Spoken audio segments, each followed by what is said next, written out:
Sana da bebeğimize de bir söz verdim. Bu meseleyi kapatacağız.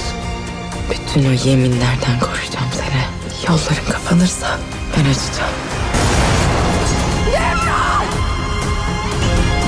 Onlar inat ediyorsa biz de inat edeceğiz abla. Dik duracağız.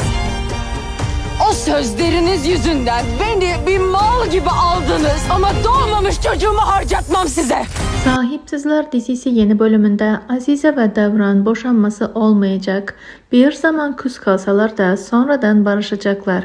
Bölüm daha çok Azize ve Devran'ın ayrı kalması ve burada acı çekmesi üzerine kurulu bir bölüm olacak.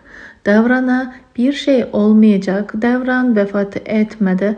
Kaza sahnesi bu yeni bölümünün son sahnesi olacak. Haşmet Melis'i vermek için can atacak. Devran ve Azize Yavuz'un sıradaki oyununa gelecek.